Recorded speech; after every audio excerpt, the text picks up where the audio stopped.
Linda Smith was born right here in Salt Lake City. So too was her deep love of dance.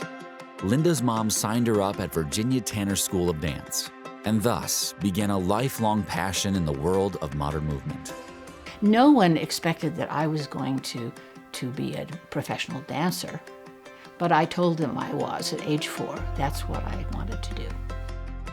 Virginia introduced me to something that became my passion and my destiny and my focus for life. It validated me. It helped me see and hear the world in a very unique way. It gave me a voice, and it gave me courage. What started at age 4 continued, and Linda kept dancing. She was accepted into the University of Utah dance program. At the time, it was still a part of the physical education department. So she had to take a few classes she really didn't want to take. We had to take methods of teaching volleyball to high school students. I did not want to teach volleyball. I wanted to dance.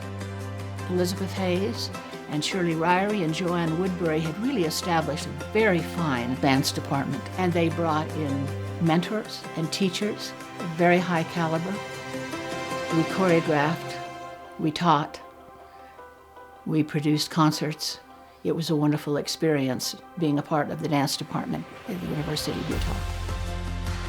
Making good on her dream to be a professional dancer, Linda left for New York City to begin her career. But something inside of her kept beckoning her home. I did go to New York, and I wasn't invited to be in the Jose Limon Dance Company, but I realized that New York wasn't a place that I could really create and perform. I didn't feel comfortable. I had a very strong sense of place. My mother would say, if you can see the state capitol, you can never get lost. And somehow, even at the University of Utah as a student, I gained a greater appreciation for this wonderful place. It had so many opportunities. Linda soon fulfilled her desires to return to Utah. Virginia Tanner approached Rockefeller Foundation for a grant that she hoped would bring professional dance to Salt Lake and the University of Utah. The funding was granted, and in 1966, Linda was asked to return to Utah to be one of 8 dancers to form a professional company. The initiative was named the Repertory Dance Theater, and I got a phone call from the Rockefeller Foundation asking if I would like to return to Utah to be a part of this bold experiment. It was amazing. It was very brave and daring of the University of Utah to support that idea. They gave us a barracks building for our studio, and it was a very unlikely place for a group of dancers to experiment and explore, but we helped change dance in America. The Repertory Dance Theater thrives. In 1976, Linda was named one of the co-artistic directors, and then in 1983, the sole artistic director, charged with keeping Virginia Tanner's dream alive.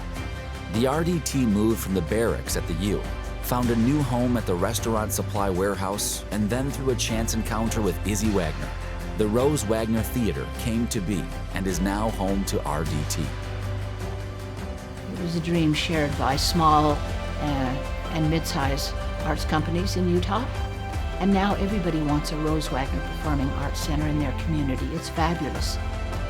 Through her role as RDT Artistic Director and Adjunct Professor of Dance at the University of Utah, Linda has inspired generation after generation of dancers, choreographers, writers, and musicians in the world of modern dance.